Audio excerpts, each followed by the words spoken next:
Hello Akash sir, good morning. Good morning sir. तो आज आप क्या पढ़ा रहे हैं? न्यूरॉन। सर मैं पूछना चाहता हूँ कि क्लास 10 के लिए सबसे important topic in The biology. most important topic is the nervous system from the control and coordination. And in the control and coordination, the most important part is the neuron, because neuron is the only part which can send message from one part to other part. So we can sense the message and we can regulate our body function. Now, first of all, the basic structural and functional unit of nervous system is what? Neuron. Means if I'm talking about just as like the cell, the structure and function unit of life is known as cell. As same, neuron is the structure and function unit of nervous system. Means with the help of neuron, nervous system is made, and without neuron, nervous system cannot do anything. Now first we will deal with the structure of nephron.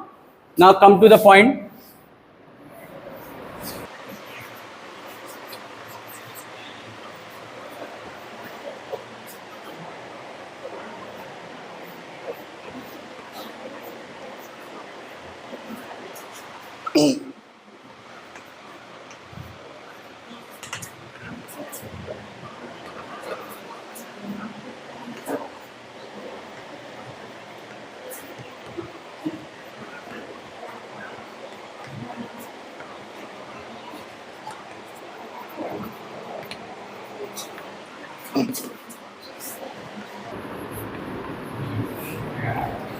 Now come to the point. As you all know that key neuron is divided into two parts. First one is the cell process. Second one is the cell body. Cell body, and the second one is the cell process. Cell body contain one thing, which is what? Dendrites. Cell process contain two, cell axon and dendron. First of all, we are talking about what is the structure of dendrite. Dendrite always store which energy, which type of message? Electrical message. Then it is converted to the chemical. Again it is converted to third part, is in the electrical. So now we are having the dendrites. As you all know, it is a type of cell. If it is a cell, then it is there कि आपका cytoplasm को hold करेगा. अब exactly होता है क्या इसने, देखिए न्यूरॉन है, ये बेसिक स्ट्रक्चर है. हमारे बॉडी में मिलियंस ऑफ नेफ्रॉन है और एक सिग्नल फॉर्म करते हैं. जैसे हमने इलेक्ट्रिसिटी लाइट की बात करता हूं, तो मैं बीच में कहीं भी लाइट को कट कर देता हूं, तो बीच में अगर हमने लाइट को कट किया तो एट दैट मोमेंट वहां पे सिग्नल ब्रेक होगा और आपका फैन ऑन नहीं होगा. एज द सेम, अगर न्यूरॉन के बीच में कोई भी ऐसा प्रॉब्लम है कि जहां पे उसके सिग्नल कट हो जा रहा है, तो ऐसी प्रॉब्लम आएगी कि आपका कोई मैसेज ट्रांसफर नहीं होगा. As you all know that we are having the involuntary action and voluntary action. अगर मैं यहाँ पे बोल रहा हूं, मतलब मेरे दिमाग में पहले वो मैसेज जा रहा है कि what exactly I need to speak, उसके बाद से मैं फिर उसको बोल पा रहा हूं. मतलब जो भी मेरे अंदर वॉलंटरी एक्शन हो रहा है, that is just because of neuron. अगर मेरा ब्रेन मैसेज नहीं देता तो शायद मैं यहाँ पे बोल नहीं पाता. तो विदाउट न्यूरॉन क्यों ये इंपॉर्टेंट है कंट्रोल एंड कोऑर्डिनेशन चैप्टर के लिए? Because it is important. Because अगर ये न्यूरॉन नहीं है तो हमारी बॉडी ना कंट्रोल होगी, अगर कंट्रोल नहीं होगी तो हमारी बॉडी कोऑर्डिनेट नहीं होगी. अगर न्यूरॉन का प्रोसेस स्लो है, तो अगर आप, मैं बोलता हूं कि जस्ट यू स्टैंड अप, तो अगर मैंने आपको बोला स्टैंड अप, तो you will suddenly stand up. अगर आपके न्यूरॉन में कुछ भी प्रॉब्लम हो सकता है, मैं कुछ देर बोलूं, वो आप अपने बारे में सोचिए, उसके बाद 5 मिनट बाद रिस्पॉन्स करिए, जिसकी वजह से आपकी बॉडी हेल्दी नहीं मानी जाएगी. तो न्यूरॉन इसलिए सबसे ज्यादा इंपॉर्टेंट है. Next, dendrites. After dendrites come to the axon. Axon के पास दो हमने पढ़ा था. First one is the axoplasm, second one is the axolemma. ये भी सेल है, तो सेल है तो उसके अंदर प्लाज्म होगा, साइटोप्लाज्म. तो एक्सॉन के अंदर वो साइटोप्लाज्म है, that's why we can tell that it is a axoplasm. उसके ऊपर एक होती है एक्सोलेमा और माइलिन शीट. तो what is the role of myelin sheath? तो माइलिन शीट क्या क्या रोल होता है? जो भी मैसेज होता है, जो भी हम बोलते हैं, जैसे हम लोग as a human being we are well developed, we are having the well developed brain. अगर इन्होंने भी कुछ कहा तो भी मैं रैंडमली सुनूंगा, इन्होंने भी कुछ कहा तो भी मैं रैंडमली सुनूंगा. मतलब एक सर्टेन टाइम पे हम बहुत सारे काम कर सकते हैं. उस मैसेज को स्पीड अप करने का काम हमारा करता है माइलिन शीट. इसलिए अगर माइलिन शीट नहीं रहेगा तो आपका जो मैसेज फास्ट ट्रांसमिशन हो रहा है, that will become in the less time. इसके बाद बीच में आता है that is the node of Ranvier. Node of Ranvier. अच्छा, इसका सबसे बेस्ट एग्जांपल हम समझते हैं. हम लोग अपने गांव में देखेंगे या सिटी में देखेंगे तो एक सर्टेन टाइम पे ट्रांसफार्मर लगाए जाते हैं. हर एक आफ्टर 1 किलोमीटर, 1.5 to 2 किलोमीटर के रेंज में आपको एक ट्रांसफार्मर दिखेगा. मतलब आपका जो मेन इलेक्ट्रिक का से हेड ऑफिस होता है, वहां से आप अपने घर का वायर नहीं कनेक्ट करते हो, बिकॉज वो सबसे ज्यादा हाई पावर ऑफ वोल्ट रखता है. वो आपके घर में डायरेक्ट आएगा तो हो सकता है आपने 4 वोल्ट का कोई बल्ब लगाया हो तो तुरंत आपका शॉर्ट सर्किट करेगा, जिसकी वजह से आपका शॉर्ट सर्किट हो जाएगा और आपका पूरा तार जल जाएगा। एज द सेम हमारे नर्वस सिस्टम में भी होता है। मतलब आपने भी यहां से खूब तेजी से बोला, इन्होंने वो इतना तेजी से बोल दिया, अगर ये नोड ऑफ रेन्यूअर बीच में ब्रेक नहीं रहेगा तो जो भी मैसेज आ रहा है वो हमारी बॉडी में भी एज अ शॉर्ट सर्किट काम करेगा, जिसकी वजह से हमारा दिमाग खराब हो सकता है। तो ये रोड ऑफ रेन्यूअर है वो क्या करता है, जो भी मैसेज आता है उसको बीच में थोड़ा ब्रेक देता है। ब्रेक इसलिए देता है ताकि अगर कोई चीज कभी बहुत पावरफुल स्पीड से आ रही है, चाहे कोई मैसेज बहुत स्पीडली आ रही है, तो उसको हमको करने में इजी रहे और उसको समझने में हमें इजी रहे। तो that's why node of Ranvier is most important part of the neuron. Means first we are having the cell body means indirect because it is receiving the signal. Second is on the axon, whatever axon is making the speed of the signal. Last one is dendron is having one chemical, it is known as acetylcholine. This is dendron. This is only one part of neuron. There are millions. I am talking about the single unit. ये जो भी हम पढ़ रहे हैं, ये सब जो भी मैं पढ़ा रहा हूं आपको, ये सिंगल यूनिट है। आप ये मत समझिए कि पूरी बॉडी में यही स्ट्रक्चर प्रेजेंट है। जैसे हमने सेल पढ़ा था तो सेल का स्ट्रक्चर पढ़ा, सेल इज हैविंग, तो सेल है तो साइटोप्लाज्म होगा, न्यूक्लियस होगा, because nucleus is known as the centre of the brain. तो हम न्यूक्लियस, तो ये जो न्यूरॉन है बेसिक स्ट्रक्चर है, मतलब इसी ऐसे मिलियंस ऑफ नेफ्रॉन होंगे जो हमारे पूरे नर्वस सिस्टम को बनाते हैं, जो हर 2 पार्ट से जुड़ा हुआ होता है। First one is the brain and second one the spinal cord. Clear है किस पार्ट से? बिकॉज 2 ही ऐसा पार्ट है जो किसी भी मैसेज को पहले कंसेप्ट को क्लियर करता है, फिर आपकी बॉडी को सिग्नल देता है। पहला है ब्रेन, जो मैक्सिमम काम होता है ब्रेन करता है, जो काम ब्रेन नहीं कर पाता वो हमारे स्पाइनल कॉर्ड करता है, जिसका बेस्ट एग्जांपल है रिफ्लेक्स एक्शन। क्लियर है? अब इस न्यूरॉन, ये न्यूरॉन है, फिर आगे एक और न्यूरॉन होगा, बट एक फर्स्ट न्यूरॉन से और सेकेंड न्यूरॉन के बीच में एक गैपिंग होती है, एक स्पेस होता है जिसको बोलते हैं सिनेप्टिक क्लेफ्ट। वो स्पेस किस लिए होता है कि कोई मैसेज बहुत फालतू है जो हमारे बॉडी को नुकसान पहुंचा सकता है, उसको वो छांट के किनारे कर देता है, और नॉर्मल मैसेज हमारी, जैसे आप बोलेंगे तो भी मैं सुनूंगा, आप बोलेंगे तो भी मैं सुनूंगा, लेकिन एक ही बार सब बोलोगे तो शायद मैं नहीं सुन पाऊंगा, और इसलिए मेरा दिमाग ना खराब हो, चाहे मेरे दिमाग में कोई जोर ना पड़े, इसलिए हमारे दोनों के बीच में एक सिनेप्टिक क्लेफ्ट होती है जो किसी भी सिग्नल को समझने में हेल्प करता है। कोई डाउट? और लास्ट का जो डेंड्रॉन वाला पार्ट होता है, जाहिर सी बात हमारी बॉडी मसल से बनी हुई है, तो वहां पे मसल से जुड़ा होगा, क्योंकि अगर मुझे हाथ लिफ्ट करना है तो हमारा मसल उसमें इंपॉर्टेंट रोल प्ले करेगा। तो जब डेंड्रॉन आपके मसल से अटैच होता है उसको बोलते हैं न्यूरोमस्कुलर जंक्शन। जंक्शन का मतलब क्या होता है? जहां से सारी ट्रेनें आती हैं और जाती हैं, एक जहां पे रुकने का टाइम होता है, वैसे ही न्यूरोमस्कुलर जंक्शन है। इसके बाद से दूसरे न्यूरॉन की स्टार्टिंग शुरू होती है। ये तो बेसिकली था एक, अगर मैं बात करूं structural functional unit of nervous system. अब नर्वस सिस्टम में हमने बेसिक यूनिट पढ़ा कि न्यूरॉन का क्या काम है, तो जाहिर सी बात है हम पढ़ेंगे कि नर्वस सिस्टम के टाइप्स क्या क्या हैं, जिसमें 2 मेजर टाइप से हमने पढ़ा था। पहले हम पढ़ते हैं पीएनएस, दूसरा पढ़ेंगे हम सीएनएस। सीएनएस पहले पढ़ लो चाहे पीएनएस पढ़ लो, दोनों 2 टाइप्स के। सीएनएस का means, what is meaning of CNS? Central nervous system. PNS means peripheral nervous system. फिर क्लियर करो, this is very important question for your board exam, earlier it was also there for 2 marks. ये हमेशा 2 time में पूछा जाएगा, इधर it is in the short form या फिर ये लॉन्ग में आएगा। हर साल इसके कुछ ना कुछ क्वेश्चन होते हैं, इधर इन एमसीक्यू, इधर इन द शॉर्ट आंसर, इधर in the long answer. CNS means central nervous system. Central means जो हमारे बॉडी के सेंटर पे होता है। सेंटर में क्या है? हमारी बॉडी में एकदम सेंटर, नाम है उसका सेंट्रल नर्वस सिस्टम। पढ़ क्या रहा है? Nervous system. Basic unit, what is the basic unit of nervous system? This is the neuron. अब सेंट्रल नर्वस सिस्टम जो सेंटर में होता है, तो सेंटर में सबसे पहला पार्ट होता है हमारा बच्चों ब्रेन, एंड सेकेंड पार्ट होता है हमारा स्पाइनल कॉर्ड, जो हमारे जस्ट किडनी के पीछे होता है, वर्टिब्रल कॉलम के पास होता है। सेंटर मतलब जस्ट उसके नीचे देखेंगे तो हमारे नीचे तक ये आएगा।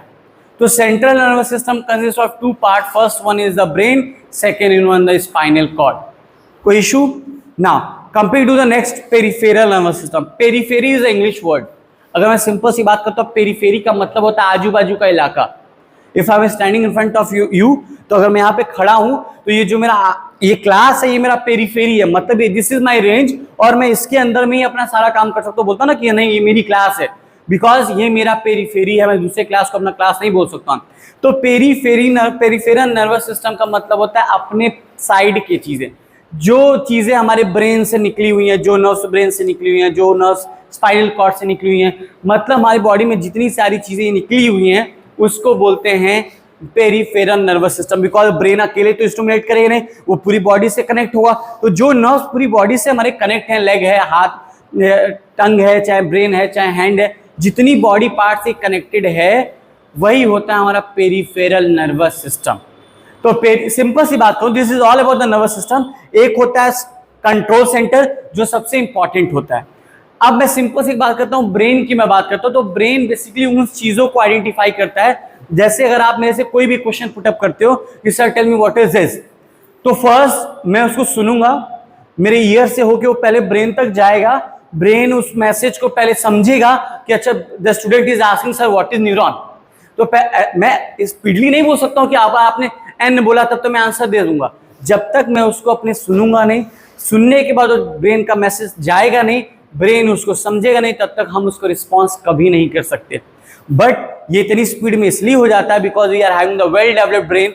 हम लोग के पास वेल डेवलप्ड ब्रेन होता है, जिसकी वजह से हमारा जो माइंड स्पीड होता है इतना तेज होता है कि आप जैसे ही क्वेश्चन पूछते हो हम उसको आंसर कर पाते हैं। तो ब्रेन क्या करता है, ब्रेन बेसिकली एक यही काम करता है कि जब वो किसी चीज को पहले समझेगा, उसके बाद से सोचेगा, उसके बाद से रिस्पॉन्स करेगा। This is the function of brain. As usual हम नॉर्मली यही करते हैं क्योंकि हम लोग का कोई ऐसा काम नहीं होता जो सडन होता है। बट सम टाइम ऐसा होता है कि जैसे मान लिया हमारे पीछे कोई गर्म चीज रखी हुई है, चाहे बहुत कोई ठंडी चीज रखी हुई है, चाहे बहुत ऐसी चीज रखी हुई, मैं ऐसे पढ़ा रहा हूँ और मेरे पीछे कोई ऐसे में पढ़ाते गया, मैं यहाँ पे पढ़ा रहा हूँ, मुझे पता है कि मुझे पढ़ाना है। तो एक मेरे दिमाग में कॉन्सेप्ट क्लियर है, मेरे ब्रेन ने मैसेज दिया कि नहीं आपको क्या करना है, आज आपको ये टॉपिक पढ़ाना है, बच्चों को ऐसे ऐसे समझाना है। लेकिन अचानक से जो मेरा प्लान्ड क्लास है तो वो तो मेरे ब्रेन ने समझा दिया, but I am standing in front of you और पीछे मेरे को एक गर्म तवा रख दिया। अब वो पढ़ाते पढ़ाते मेरा हाथ जस्ट पीछे गया।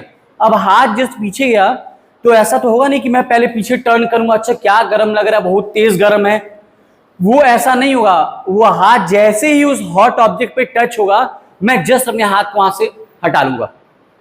मतलब मैंने एक सडन एक्शन किया, मुझे ये भी नहीं पता है कि वो तवा है, मुझे भी नहीं पता वो गर्म है, मुझे बस इतना पता है कि मेरी बॉडी में कुछ ऐसा हो रहा है जो मुझे प्रॉब्लम क्रिएट कर रहा है, मैं वहां से जस्ट हटा लूंगा।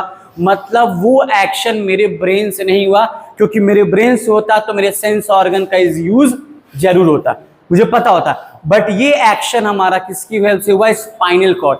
जो मैसेज जो ब्रेन से नहीं दे पाता है ब्रेन, वो हमारा स्पाइनल कॉर्ड देता है। मतलब basically spinal cord reflex action perform करता है। रिफ्लेक्स एक्शन वो एक्शन होता है जो नॉर्मल एक्शन से अचानक में हो। जैसे मैं यहाँ पे खड़ा हूं और मैंने यहाँ पे खड़ा होकर ऐसे इनको किया, मतलब इनको ये आइडिया नहीं था कि मैंने अचानक से किया। जो एक्शन नॉर्मल एक्शन से तेज होता है उसको बोलते हैं reflex action, that is known as reflex action. Reflex action में क्या होता है, जैसे सपोज वो एक्शन हमारी बॉडी से नहीं हो पाता, मतलब ब्रेन से नहीं कंट्रोल होता है, वो स्पाइनल कॉर्ड से होता है। क्यों होता है, क्योंकि अगर हमारे पास स्पाइनल कॉर्ड नहीं होगा तो हो सकता है हम लोग का हाथ जल जाए जब तक हम उसको पीछे मुड़ के देखें। अब यहाँ पे एक सिंपल सा डायग्राम हम समझते हैं।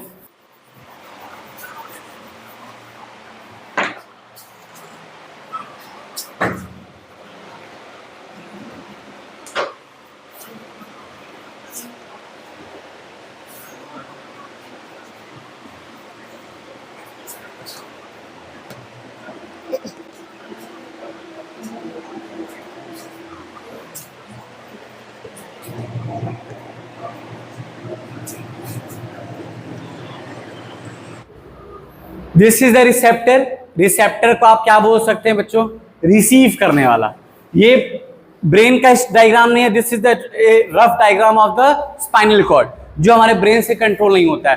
पहले इसने मैसेज को, रिसेप्टर मींस जो मैसेज को रिसीव करता है, इसने पहले मैसेज को रिसीव किया कि मेरे पीछे गर्म तवा पे हाथ रखा हुआ है। अब ये रिसेप्टर उस मैसेज को भेजता है बच्चों सेंसरी न्यूरॉन तक। What sensory neuron is doing, sensory neuron उसको सेंस करता है कि क्या है, ये गर्म है, ठंडा है, क्या चीजें। अब उसके बाद जो मैसेज आता है just directly to the spinal cord. Spinal cord में होता है रिले न्यूरॉन।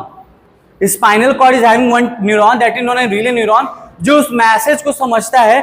क्योंकि हम जब गर्म तवा पे हाथ रखते हैं तो हम हाथ वहां से दूर हटाते हैं, हाथ वहीं पास, हड़बड़ी में हाथ वहीं नहीं लगाते हैं। ये मैसेज देने का काम कौन करता है कि आपके बॉडी को इफेक्ट और हार्म कर रहा है, प्लीज आप वहां से हाथ हटा लीजिए। तो स्पाइनल कॉर्ड में प्रेजेंट होता है बच्चों रिले न्यूरॉन, जो उस मैसेज को समझता है कि now what exactly we need to response. अब उसके बाद से रिले न्यूरॉन उस मैसेज को भेजता है हमारे मोटर न्यूरॉन तक। आफ्टर मोटर न्यूरॉन वो हमारी बॉडी से इफेक्ट करता है, मतलब हम उस बॉडी से उस चीज को रिस्पॉन्ड करते हैं। इसका स्पीड इतना ज्यादा फास्ट होता है जो हमारे ब्रेन से भी ज्यादा तेजी से चलता है। अब ये तो बेसिकली हमने पढ़ लिया था कि ब्रेन क्या है, स्पाइनल कॉर्ड क्या है, क्यों दोनों पार्ट इंपॉर्टेंट है। बिकॉज एक पार्ट है जो हमको समझने में हेल्प करता है, जो पहले हम सोचते हैं फिर करते हैं। एक होता है हमारी बॉडी में स्पाइनल कॉर्ड, इसलिए है क्योंकि जो ब्रेन से मैसेज नहीं हो पा रहा है कंट्रोल, वो हमारे स्पाइनल कॉर्ड से प्रेजेंट हो। After this we are having the two types of term. First one is the involuntary action, second is the voluntary action. हमारी बॉडी में बहुत सारे मैकेनिज्म परफॉर्म हो रहे हैं। फिर standing in front of you, मैं बोल भी रहा हूं, मैं चल भी रहा हूं, मेरा डाइजेशन भी हो रहा है, सर्कुलेशन भी हो रहा है, रेस्पिरेशन भी हो रहा है, ब्रीदिंग भी हो रहा है। I am doing circulation, respiration, breathing, digestion, हमारी बॉडी में बहुत सारे फंक्शन एक साथ परफॉर्म हो रहे हैं। एक एक्शन है the action which can be controlled by us. मैं बोल रहा हूं, मैं चुप हो सकता हूं, मैं हाथ ऐसे खड़ा हूं, मैं हाथ को ऐसे कर सकता हूं, मैं वॉक कर रहा हूं, मैं वॉक को बंद कर सकता हूं। The action which can be controlled by us, जो एक्शन को हम चाह के रोक सकते हैं उस एक्शन को बोलते हैं voluntary action. But the action which can not be controlled by our body is known as involuntary action. लेकिन उस इनवॉलेंट्री एक्शन को आप किस टर्म में कहेंगे? ये जो भी हम पढ़ रहे हैं, we need to talk about the biological concept. हम उसको पहला पर्सनल कॉन्सेप्ट को लेकर नहीं चल सकते व्हाट एग्जैक्टली हो रहा है, हमें उसको लेना है बायोलॉजिकल कॉन्सेप्ट में। इनवॉलेंट्री एक्शन जो हमारी बॉडी के कंट्रोल में नहीं, जैसे अगर मैं डाइजेशन को बोलूं कि नहीं डाइजेशन रुक जाओ, तो ऐसा बॉडी में कुछ भी होने वाला नहीं है। डाइजेशन हो रहा है, मैं चाहूं तो होगा, मैं चाहूं नहीं चाहूं तो भी होगा। रेस्पिरेशन कर रहा हूं, रेस्पिरेशन भी हो रहा है, ब्लड मेरी पूरी बॉडी में सर्कुलेट कर रहा है। इस एक्शन को मैं कंट्रोल नहीं कर सकता। अब आपके दिमाग में आएगा अगर मैं कहीं से नस काट लूं, चाहे कुछ खराब कर लूं, चाहे कोई नर्व्स हम डैमेज कर दिया है, तो क्या है, तो भी सर्कुलेशन अपना काम करेगा। जैसे ही ब्लड आपके बॉडी से पूरी तरीके से वेस्ट हो जाएगा, आपका सडन डेथ हो जाएगा, बट इनवॉलेंट्री एक्शन आपका रुकेगा बिल्कुल भी नहीं। तो the action which can be controlled by us is known as voluntary action. The action which cannot be controlled by us, just example aspiration, breathing, circulation, it comes under the involuntary action. ये दो action हमारी body में होने ही होने। Thank you, sir. Thank you, sir. Class, and this is a very important topic for class 10. आज के लिए इतना ही।